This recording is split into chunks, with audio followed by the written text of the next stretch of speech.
At Thanksgiving dinner, I got a message from a stranger. Don't eat anything. Trust me. I was shocked. My daughter-in-law insisted I eat, but I walked away. The next day, what I discovered about my so-called illnesses sent the police into a panic. I'm glad to have you here. Follow my story until the end and comment the city you're watching from so I can see how far my story has reached. My name is Geraldine, and I'm 65 years old. I never thought a simple text message would save my life. It happened on Thanksgiving Day of all days. I was sitting at my son Marcus's dining table, watching my daughter-in-law, Fallon, fuss over the turkey like it was the most important thing in the world. The smell of sage and rosemary filled the air, and everything looked perfect. Too perfect, I realize now. Mom, you barely touched your plate, Marcus said, glancing at me with that worried look he'd been giving me more and more lately. Fallon made your favorite stuffing. I smiled and nodded, though, honestly, I hadn't felt much of an appetite in months. Food just didn't taste the same anymore. Nothing did, really. My doctor kept telling me it was normal for someone my age, especially with all the health issues I'd been having lately. Fallon leaned over and spooned another helping of stuffing onto my plate. Geraldine, you need to eat more. Look how thin you've gotten.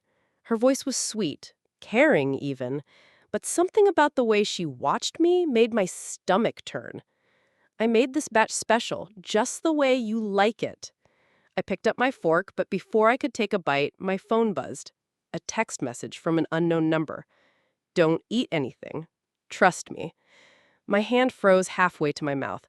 I looked around the table, but Marcus was cutting more turkey for himself, and Fallon was busy serving green bean casserole. Neither of them seemed to notice anything unusual. Don't eat anything. Trust me. The words seemed to burn into my mind. Who would send such a message, and why now? Everything okay, Mom? Marcus asked, noticing I'd stopped eating. Oh, yes, dear. Just checking my phone.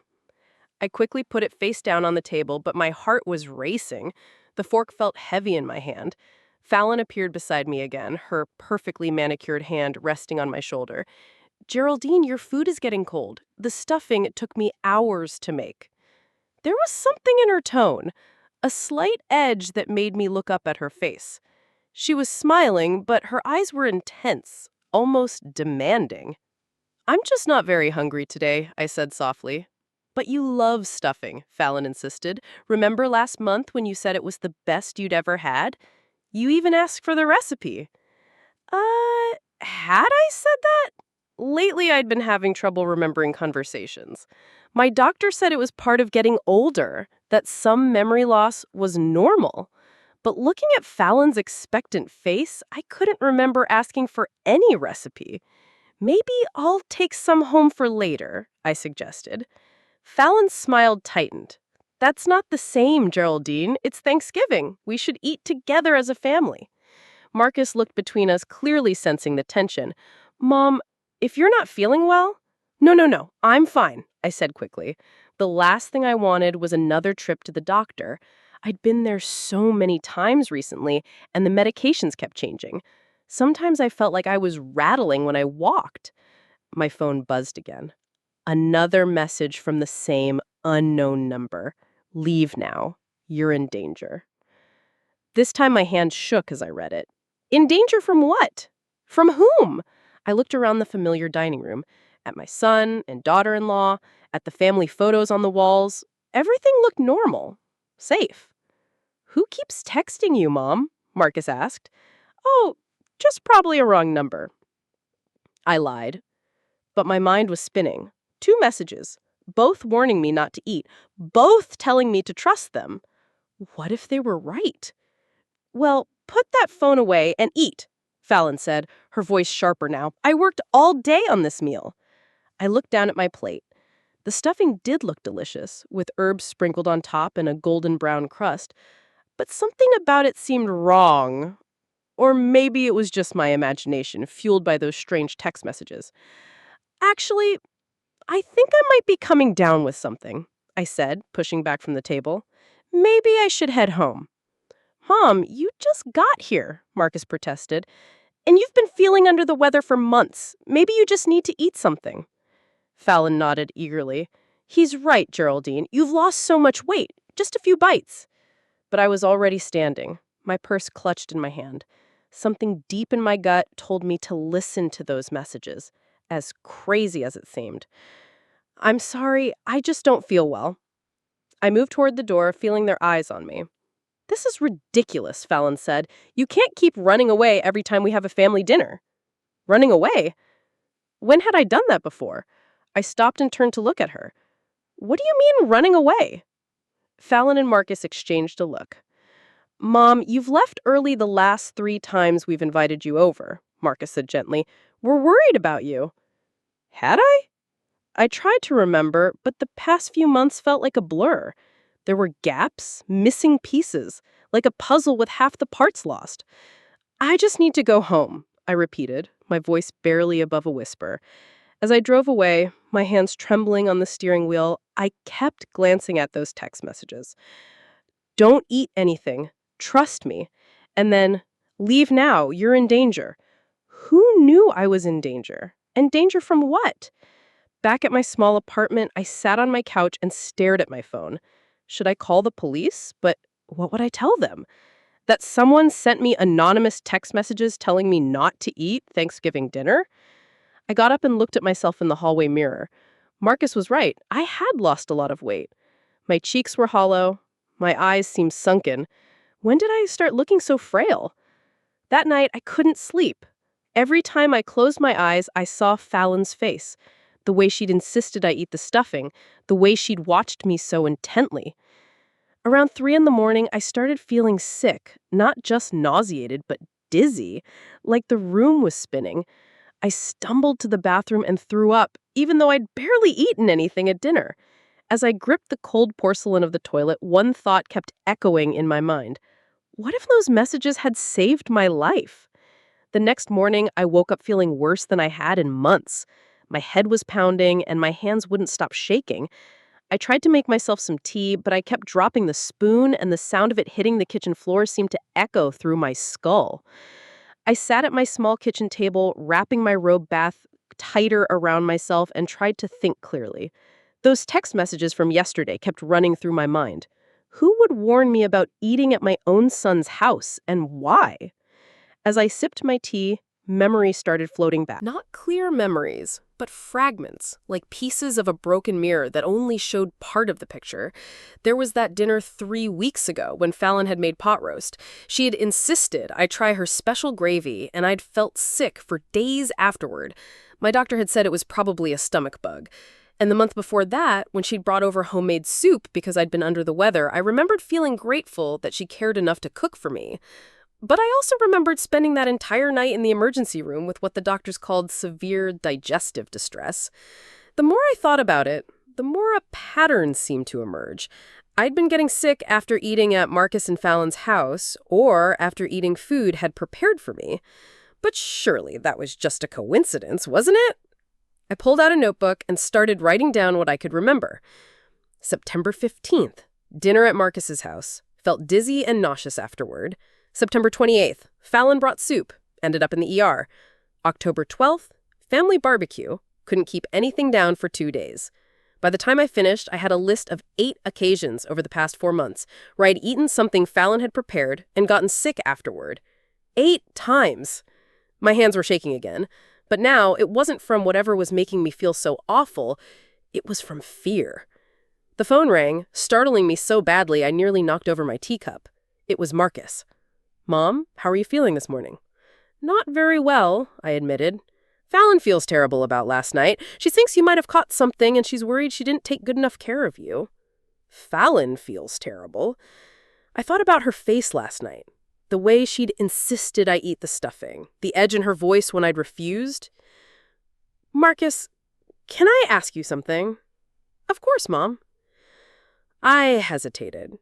How could I voice what I was thinking without sounding paranoid? Have you noticed that I've been getting sick more often lately? There was a pause. Well, yeah. That's why we've been so worried about you. Your doctor says it's probably just part of getting older and with all the medications you're on. What? Medications. Another pause, longer this time.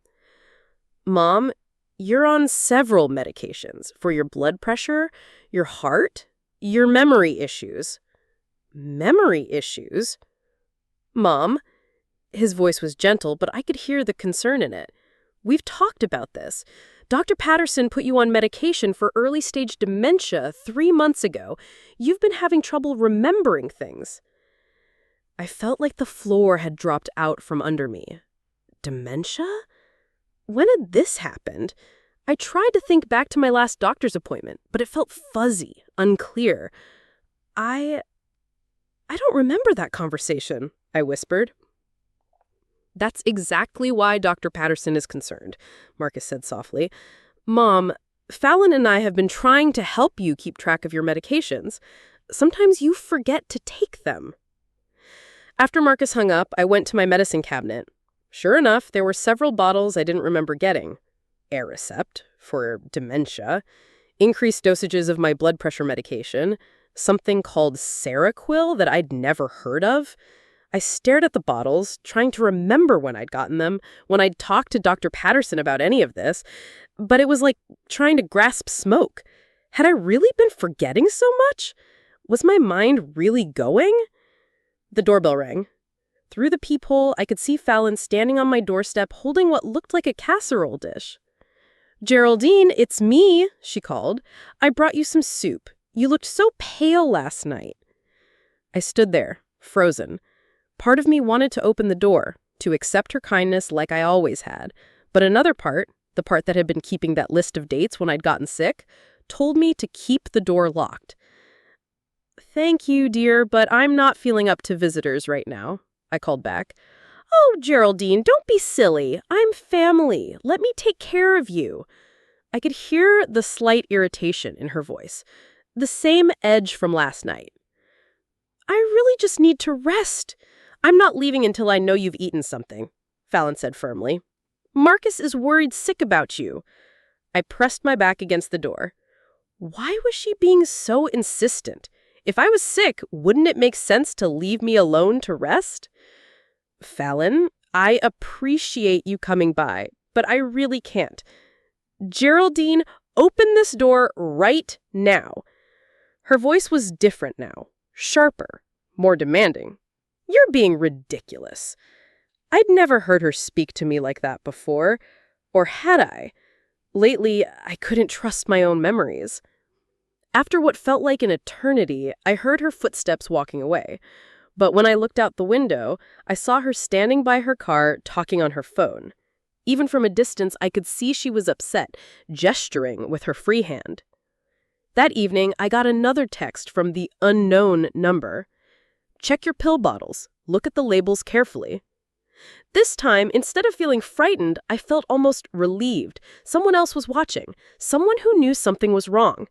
I went back to my medicine cabinet and really looked at the labels. This time, the Aricept was prescribed 3 months ago.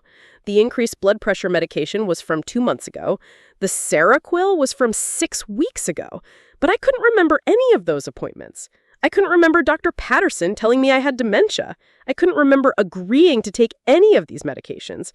I picked up the bottle of Seroquel and Googled it on my phone. It was an antipsychotic medication often used to treat severe mental illness. But it could also cause drowsiness, confusion, and memory problems. Why would Dr. Patterson prescribe this for dementia? And why couldn't I remember getting it? As I sat there in my kitchen, surrounded by pill bottles and torn between trusting my own failing memory or these mysterious text messages, one thought kept circling in my mind. What if I wasn't losing my memory naturally? What if someone was helping it along? I didn't sleep that night. Instead, I sat at my kitchen table with the pill bottle spread out in front of me like evidence in a crime scene. By morning, I had made a decision that would have seemed impossible just days before. I was going to stop taking my medications. Not all of them, not the ones I remembered taking before all of this started, but the new ones, the ones I couldn't remember getting, those I was going to skip. If I really was losing my mind, then it wouldn't matter. But if someone was causing this, the first day without the medications was rough. I felt jittery, anxious, like I was coming down with the flu. But by the second day, something strange happened. The fog in my head started to lift just a little. Thoughts that had been swimming just out of reach began to come into focus. I remembered things. Small things at first, like where I'd put my reading glasses or what I'd had for breakfast 3 days ago. But then bigger things started coming back too. I remembered the conversation with Dr. Patterson, but not the way Marcus had described it. I remembered being confused, asking why I needed so many new medications, and Dr. Patterson saying that Fallon had been concerned about my memory, that Fallon had been keeping track of incidents where I seemed confused or forgetful. Fallon had been there in the doctor's office, sitting right beside me, nodding sympathetically as Dr. Patterson explained my condition. But I also remembered feeling fine before that appointment. I remembered driving myself there, having a clear conversation with the receptionist about scheduling my next checkup. I remembered being surprised when Dr. Patterson started talking about memory problems. On the third day, I got another text. Save samples of anything she gives you to eat. Hide them in your freezer. This time, I didn't hesitate. I texted back, "Who are you?" The response came quickly. Someone who cares. Someone who's been watching. Why should I trust you? Because I'm the only one who's telling you the truth. I stared at that message for a long time. The only one telling me the truth. What did that say about everyone else in my life? Marcus called that afternoon. "Mom, Dr. Patterson's office called. You missed your medication pickup. Are you feeling okay?" I had to think fast. "Oh, yes, I just got busy. I'll pick them up tomorrow." "Do you want me to get them for you?" Fallon offered to swing by the pharmacy. Of course she did. "No, that's okay. I need to get out anyway." "Mom, are you taking your medications regularly?" Dr. Patterson emphasized how important it is to stay on schedule. "Yes, dear, I'm taking them." The life felt bitter in my mouth, but necessary. After I hung up, I realized how quickly Marcus had called after I'd missed the pickup, almost like someone was monitoring my prescriptions. That evening, I did something I hadn't done in months. I drove to the grocery store by myself. It felt like an act of rebellion. For weeks, Fallon had been insisting that I shouldn't drive alone, that it wasn't safe given my condition. But sitting behind the wheel, I felt completely alert, completely in control. At the store, I bought small plastic containers and freezer bags. If someone was bringing me food, I was going to be ready. I didn't have to wait long. The next day, Fallon showed up again with another casserole. "Geraldine, you look better," she said when I answered the door. But she didn't look pleased about it. She looked almost disappointed. "Thank you, dear. I've been resting." "Have you been taking your medications? Dr. Patterson called Marcus. He's concerned you might be having an episode." "An episode?" That was a new word. "I'm taking my medications," I said carefully. Fallon studied my face. "You seem different, more alert." There was something in the way she said it that made my skin crawl, like being alert was somehow wrong. "Well, I brought you some of my famous chicken and rice casserole, the one you love so much." I didn't remember ever saying I loved her chicken and rice casserole. In fact, looking at the dish in her hands, I wasn't even sure I'd ever had it before. "That's so thoughtful of you. I'll just put it in your refrigerator and heat you up a portion right now." "Actually, I just ate," I lied. "But I'll have it for dinner tonight." Fallon's smile tightened. "Geraldine, you need to eat more regularly, especially with your medications. They work better when you've eaten." She moved toward my kitchen, without being invited. I watched as she opened my refrigerator, moving things around to make room for the casserole. Her hands moved quickly, confidently, like she had done this many times before. "There," she said, pulling out a plate. "I'm just going to heat up a small portion for you now. You really do look thin." "Fallon, I appreciate this, but I'm really not hungry." "Nonsense." She was already spooning the casserole onto a plate, putting it in the microwave. "You need to keep your strength up." As the microwave hummed, I excused myself to use the bathroom. But instead of going to the bathroom, I slipped into my bedroom and quickly texted the unknown number. "She's here with food. What do I do?" The response was immediate. Pretend to eat, hide some in a napkin, get her to leave. When I came back to the kitchen, Fallon had the plate ready along with a glass of water and what looked like my pills. "I brought your evening medications too. I picked them up from the pharmacy since you forgot." I hadn't forgotten. I'd deliberately not picked them up. But there they were, the same pills I'd been avoiding for 3 days. "You didn't need to do that." "Of course I did. We're family." She set the pills next to the plate. "Now, eat up while it's hot." I sat down at the table, my heart pounding. The casseroles smelled normal, looked normal, But after 3 days of clearer thinking, I trusted my instincts more than my eyes. I took a small bite and chewed slowly, making appreciative sounds. While Fallon watched, I pretended to swallow but actually held the food at my cheek. When she turned to get a napkin, I quickly spit it into my hand and palmed it. "This is delicious," I said, taking another pretend bite. "I'm so glad you like it. Marcus was worried you weren't eating enough." I continued the charade for several minutes, pretending to eat while actually hiding the food in napkins, which I stuffed into my robe pockets. "Now, take your pills," Fallon said when I'd finished about half the plate. "I'll take them after you leave. Sometimes they make me nauseous if I take them too soon after eating." Fallon's eyes narrowed slightly. "Dr. Patterson said you should take them with food." "I know, but my stomach has been sensitive lately." We stared at each other for a moment, and I could see her calculating something behind her eyes. "Well, I suppose that's fine. But promise me you'll take them?" "Of course!" After she left, I immediately took the napkins full of food to my kitchen. My hands were shaking as I spooned the samples into the small containers I'd bought. I labeled each one with the date and put them in my freezer. Then I flushed the pills down the toilet.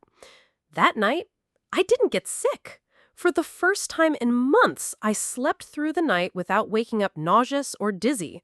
I woke up feeling clearer than I had in weeks, and with that clarity came a terrifying realization. If someone was drugging me, if someone was making me sick on purpose, then everything I thought I knew about my life was a lie. The question was, how far did this go? And more importantly, what was I going to do about it? After a week of avoiding the medications and feeling clearer than I had in months, I made the decision that would change everything. I was going to get the food samples tested. I'd been Googling local laboratories, trying to figure out how to get food tested for drugs without sounding like a paranoid old woman. Finally, I found a private lab about 20 miles away that did toxicology testing. I called and explained that I suspected someone might be putting something in my food. The woman on the phone was kind, but professional. "Ma'am, if you suspect you're being poisoned, you should contact the police." "I need proof first," I said. "I need to know for sure." She scheduled me for the next day. I also made an appointment with a different doctor, Dr. Sarah Chen, who had excellent reviews online. I needed someone who didn't know Fallon, someone who could give me an objective assessment of my health. The night before my appointments, I got another text from Mysterious Helper. "Be careful, she's getting suspicious. Vary your routine." I texted back, "Who are you? Please tell me." This time, the response was different. "I work at Dr. Patterson's office. I've been watching this happen to other patients. You're not the first." My blood ran cold. Other patients. How many other people was this happening to? "Can you help me?" "I'm trying, but be careful. If she realizes you're not taking the medications, she might try something more direct." I barely slept that night. The next morning, I drove to the lab first. The technician took the food samples and told me I should have results in 3 days. Then I drove to Dr. Chen's office. Dr. Chen was younger than Dr. Patterson, maybe in her 40s, with kind eyes and a non-nonsense manner. She listened carefully as I explained my concerns about my memory, the medications I'd been prescribed, and the pattern of getting sick after eating certain foods. "Mrs. Hartwell, I'd like to run some blood tests. Can you tell me exactly what medications you've been taking?" I showed her the pill bottles. She frowned as she read the labels. "This is quite a cocktail," she said. "Seroquel is typically used for bipolar disorder or schizophrenia, not dementia. And this dosage of a recept is higher than I would normally prescribe for someone your age. Dr. Patterson said I had early-stage dementia." "When was your last cognitive assessment?" I tried to remember. I'm not sure we ever did a formal assessment." Dr. Chen raised an eyebrow. "A diagnosis of dementia requires extensive testing, memory issues, cognitive assessments, sometimes brain imaging. You can't diagnose dementia based on a family member's observations alone." Family member's observations?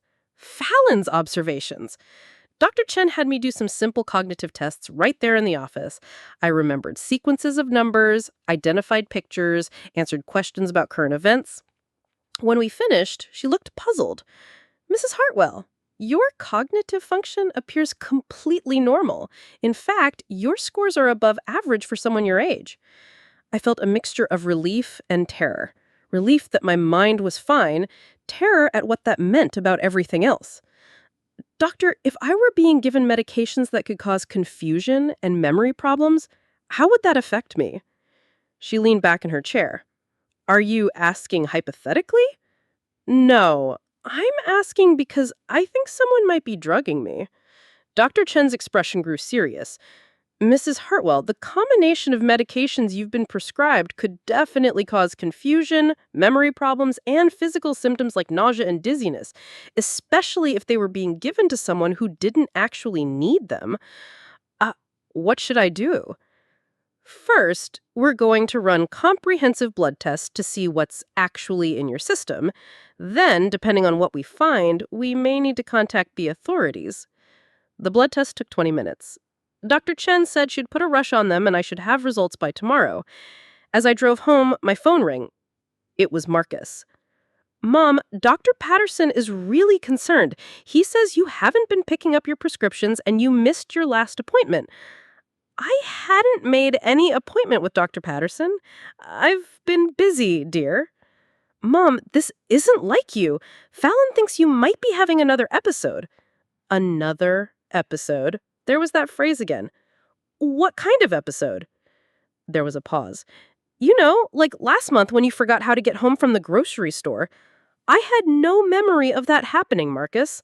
I don't remember that. That's exactly the problem, Mom. Look, we're coming over tonight to check on you. My heart started racing. That's not necessary. We'll be there around 7 o'clock. Fallon's making your favorite soup. After he hung up, I immediately texted my unknown contact. They're coming over tonight with food. What do I do? Don't be there. Go somewhere public. Stay away until tomorrow. But where could I go? I was 65 years old and most of my friends had moved away or passed on. I thought about checking into a hotel, but that seemed extreme. Then I remembered my neighbor, Mrs. Chen, not Dr. Chen, but Helen Chen, an elderly Chinese woman who lived in the apartment next door. We'd chatted a few times in the hallway, and she'd always been kind. I knocked on her door around 5 p.m. Geraldine, is everything okay, dear? I took a deep breath. Helen, this is going to sound strange, but could I possibly stay at your place tonight?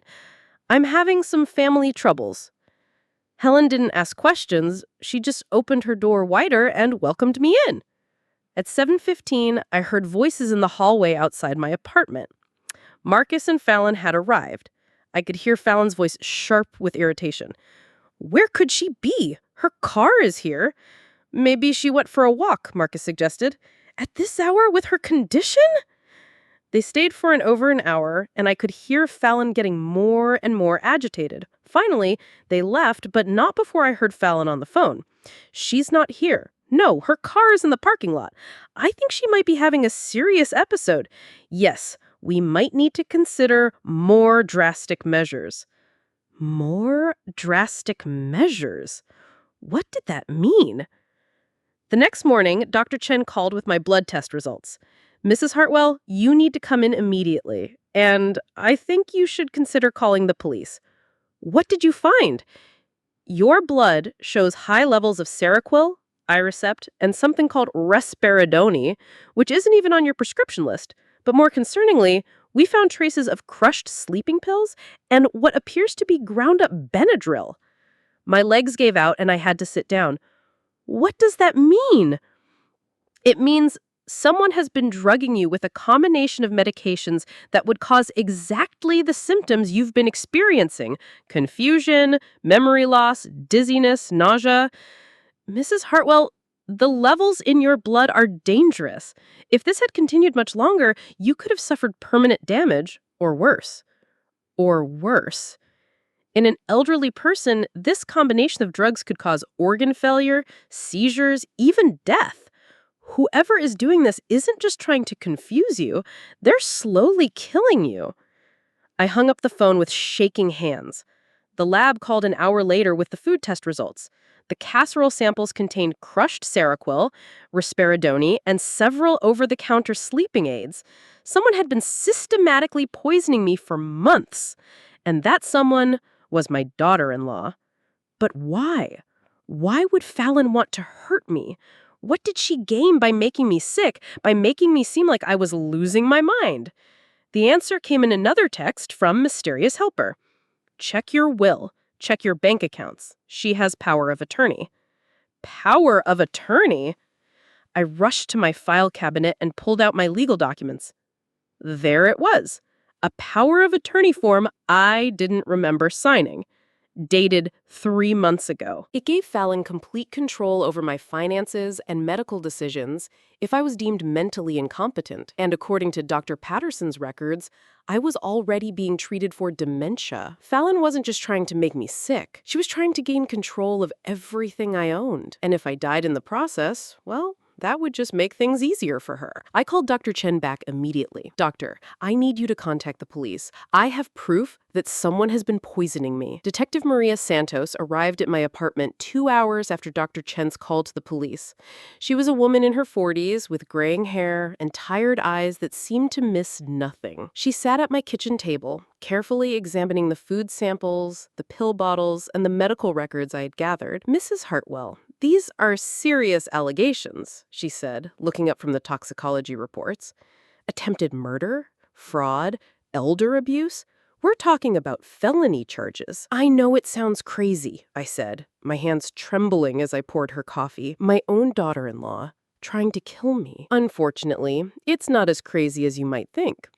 We see this more often than people realize. Family members who stand to inherit money, who get tired of caring for elderly relatives. She paused, studying my face. The question is, are you prepared for what comes next? This is going to tear your family apart. I thought about Marcus, about how he'd defended Fallon, how he'd believed every lie she'd told about my failing health. Detective, my family's already torn apart. I just didn't realize it until now. Detective Santos nodded. We're going to need to move carefully. We'll need search warrants for their home, for Dr. Patterson's office. We'll need to interview everyone involved. What about the person who's been texting me? They said they work at Dr. Patterson's office. We'll find out who that is. They're probably going to be a key witness. That evening, Detective Santos called. Mrs. Hartwell, we've made some discoveries. Dr. Patterson is cooperating fully. It turns out he's been concerned about some irregularities in patient files, but he didn't realize the scope until today. What kind of irregularities? Patients being prescribed medications based on family reports of symptoms the patients don't actually have. Mysterious power of attorney documents, several elderly patients who've gotten suddenly worse after family members started helping with their care. My stomach turned. How many others? We're still investigating, but at least 6 that we know of. Mrs. Hartwell, your daughter-in-law appears to have been running a systematic scheme to gain control of elderly people's assets. But why me? I'm not wealthy. You own your apartment, you have savings, a decent pension. To someone deeply in debt, that might look like a fortune. Debt. That explained so much. I remembered Marcus mentioning that Fallon had been stressed about money lately, that her credit cards were maxed out. The next morning, Marcus called. His voice was strained, confused. Mom, the police came to our house yesterday. They had a search warrant. They took Fallon's computer, some of her papers. They said someone accused you of poisoning you. I closed my eyes. This was the conversation I'd been dreading. Marcus, we need to talk. Can you come over alone? Mom, this is insane. Fallon loves you. She's been taking care of you. Please, just come over alone. An hour later, Marcus sat across from me at the same kitchen table where Detective Santos had laid out the evidence. He looked older somehow, like he'd aged years in the past few days. Marcus, I need you to look at something. I showed him the toxicology reports, the food test results, the power of attorney I'd never signed. He stared at the papers, his face growing pale. This can't be right. The police found crushed pills in her computer desk, receipts for medications she was buying under false names. They found research on how to induce dementia symptoms. Marcus put his head in his hands. But she was helping you. She was cooking for you, bringing you medicine. She was poisoning me, Marcus, for months. She was slowly killing me to get control of my money. No! He looked up at me, his eyes filled with tears. Mom, no! Felon wouldn't. She loves our family. I reached across the table and took his hand. Honey, I know this is hard to believe. I didn't want to believe it either. But she was so concerned about you. She kept saying we needed to get you more help. Maybe find a care facility. The pieces were falling into place. A care facility where she would have complete control as my power of attorney. Marcus pulled his hand away, stood up, and started pacing. This doesn't make sense. We're not poor, but we're not rich either. Why would she? Detective Santos says you have significant debt. Credit cards, loans. Marcus stopped pacing. His silence told me everything. She told me those were old debts from before we got married, he said finally. She said they were almost paid off. Marcus, how much debt? He sat back down heavily. Over $100,000. But she said she had it under control. I felt a wave of sadness for my son. He'd been manipulated just as much as I had, just in a different way. That afternoon, Detective Santos called. Mrs. Hartwell, we've made arrests. Your daughter-in-law is being charged with attempted murder, elder abuse, fraud, and forgery. What happens now? She'll have a bail hearing, but given the severity of the charges and the evidence we have, I doubt she'll be released. We also found evidence linking her to the other cases. This is going to be a big case. And Dr. Patterson, he's cooperating fully. It appears he's being deceived as well. Your daughter-in-law is very convincing. She had fake documentation, false reports of incidents. She even had other people calling his office pretending to be concerned neighbors. The person who'd been texting me turned out to be Nancy Williams, a nurse at Dr. Patterson's office, who'd noticed the pattern of elderly patients suddenly developing severe symptoms after family members started helping with their care. I was terrified no one would believe me, she told me when we met. These families seemed so caring, so concerned. But the medications didn't make sense. The symptoms didn't add up. That evening, Marcus came back to my apartment. This time he looked broken. The police showed me everything, he said quietly. The fake power of attorney, the research on dementia symptoms, even a timeline she'd created for when you'd be declared incompetent. I went to sit beside him on the couch. Marcus, I'm so sorry. She was planning to have you institutionalized within 6 months. Then she was going to sell your apartment, cash out your retirement accounts. He looked at me with haunted eyes. Mom, she was planning to let you die in a nursing home. But that didn't happen. I'm here.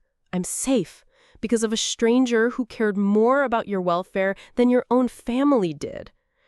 He started crying then, deep, painful sobs. I should have protected you. I should have seen what was happening, honey. She fooled everyone, even the doctor. But I'm your son. I should have known. I held him while he cried. This grown man who'd been deceived by someone he loved. In a way, we'd both been victims. Marcus, there's something else we need to talk about, I said gently. He wiped his eyes and looked at me. Your marriage? What are you going to do? He was quiet for a long time. I can't stay married to someone who tried to kill my mother, he said finally. I filed for divorce yesterday. We sat in silence for a while. Two people trying to understand how our family had been torn apart by someone we'd trusted. Mom, Marcus said eventually, can you ever forgive me? I took his hand. There's nothing to forgive, sweetheart. We both got fooled by someone who was very good at lying. But even as I said it, I knew it would take time for both of us to heal from this betrayal. Trust, once broken, doesn't repair easily. 6 months later, I sat in a courtroom, watching Fallon in an orange jumpsuit, her hands cuffed behind her back. The woman who had systematically poisoned me for months looked smaller somehow, diminished. Gone was the confident, caring daughter-in-law who had fooled everyone. In her place was someone who looked ordinary, almost pitiful. The judge sentenced her to 15 years in prison for attempted murder, elder abuse, and fraud. She would also be required to pay restitution to all her victims, There were 7 of us in total. 7 elderly people she had targeted with her scheme. Your Honor, Fallon said when given the chance to speak, I never meant for anyone to get seriously hurt. I was just trying to secure my family's future. The judge's response was swift and sharp. Miss Hartwell, you systematically poisoned vulnerable elderly people for financial gain. You forged legal documents, committed fraud, and nearly killed multiple people. The court finds no mitigating circumstances in your quest to secure your future at the expense of others' lives. Marcus sat beside me throughout the hearing, his face stoic but his hands trembling. The divorce had been finalized 3 months earlier. He discovered that Fallon had been stealing from his accounts, too, using his credit cards for personal purchases while claiming the debt was old. After the sentencing, Detective Santos approached us outside the courthouse. Mrs. Hartwell, I wanted you to know that we've identified 3 more victims in other states. Your case helped us build a pattern that led to those discoveries. You speaking up probably saved lives. I nodded, but I didn't feel like a hero. I felt like a survivor. The months following Fallon's arrest had been a journey of physical and emotional recovery. Dr. Chen had helped me safely detox from all the medications I'd been given without my knowledge. The process had been difficult with withdrawal symptoms and lingering effects, but gradually my body had healed. More importantly, my mind had fully cleared. The fog that had clouded my thoughts for so long was completely gone. I remembered things I'd forgotten, regained confidence I'd lost, and slowly began to trust my own perceptions again. Marcus and I had also begun rebuilding our relationship. Though it wasn't easy, he carried enormous guilt about not recognizing what was happening, about believing Fallon's lies about my condition. I understood his pain, but I also needed time to forgive the fact that he'd been so willing to believe I was losing my mind. Mom, he'd said during one of our difficult conversations, I kept thinking about how Dad changed before he died, how he got confused and forgetful. I thought it was just happening to you too. But you never asked me how I was feeling, I'd replied. You just accepted what Fallon told you. It was a hard truth, but one we needed to face if we were going to move forward. 3 months after the trial, I made a decision that surprised everyone, including myself. I sold my apartment. Mom, where will you live? Marcus asked when I told him. I'm moving to Florida. I found a nice little house near the beach. But all your doctors are here, your friends. Marcus, I need a fresh start. This place has too many memories of being sick, of being helpless. I need somewhere that's completely mine. The house I'd found was small but bright with big windows and a little garden. It was in a community of active seniors, people who went on walks, played cards, took classes. For the first time in years, I was excited about the future. Nancy Williams, the nurse who had saved my life by sending those anonymous texts, came to see me before I moved. I'm so proud of you, she said, sitting in my nearly empty living room. You were braver than you knew. I was terrified, I admitted. I didn't know who to trust. But you trusted yourself, even when everyone else was telling you that you couldn't. That takes incredible strength. She was right. In the end, learning to trust myself again had been the hardest part of recovery. My last night in the apartment, Marcus came over with Chinese takeout. We sat on the floor eating from containers surrounded by boxes. I'm going to miss you, he said. You can visit anytime, and maybe the distance will be good for both of us. Mom, I need you to know how sorry I am about everything. I looked at my son, this man who had also been a victim of Fallon's manipulation, and I felt the last of my anger fade away. Marcus, we both learned something important from all of this. What's that? That love without vigilance can be dangerous. We have to pay attention to the people in our lives. Really pay attention, not just assume they have our best interests at heart. He nodded. I promise I'll never ignore my instincts about people again. And I promise I'll never doubt my own perceptions just because someone tells me I should. A year later, I was sitting on my back porch in Florida, watching the sunset over the water. The phone rang, and I smiled when I saw the caller ID. Hi, Marcus. Hi, Mom. How was your day? I took a pottery class, had lunch with some friends, and read a good book. How was yours? Good. I'm dating someone new. Her name is Sarah, and she's a teacher. She's nothing like... She's completely different. I'm glad. You deserve to be happy. Mom, I was thinking about coming to visit next month if that's okay. I'd love that. After we hung up, I sat in the peaceful quiet of my new life. I thought about that Thanksgiving day when I'd received the first warning text, when my world had started to unravel and then rebuild itself into something better. I thought about all the other victims of Fallon's scheme and how we'd formed an unlikely support group, helping each other heal from the betrayal and rebuild our trust in ourselves and others. I thought about Dr. Chen, who had believed me when I'd seemed like a paranoid old woman, and Nancy Williams, who had risked her job to save strangers she'd never met. But mostly, I thought about how close I'd come to losing everything, including my life, and how grateful I was to still be here. The anonymous text messages had stopped after Fallon's arrest, but I'd kept them all. Sometimes I read them, remembering how those few words from a stranger had saved my life. Don't eat anything. Trust me. In the end, learning to trust myself again had been the greatest gift of all. At 65, I'd discovered I was stronger, smarter, and more resilient than I ever imagined. I'd survived being slowly poisoned by someone I'd loved and trusted, and I'd come out the other side, not bitter, but free.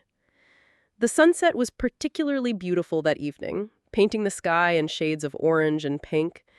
I raised my glass of iced tea in a silent toast to second chances, to mysterious guardian angels, and to the surprising strength that can be found in the most unlikely places.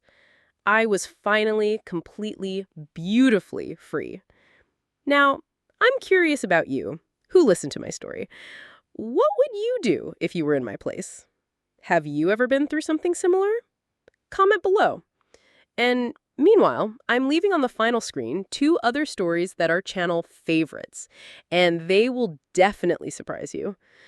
Thank you for watching until here.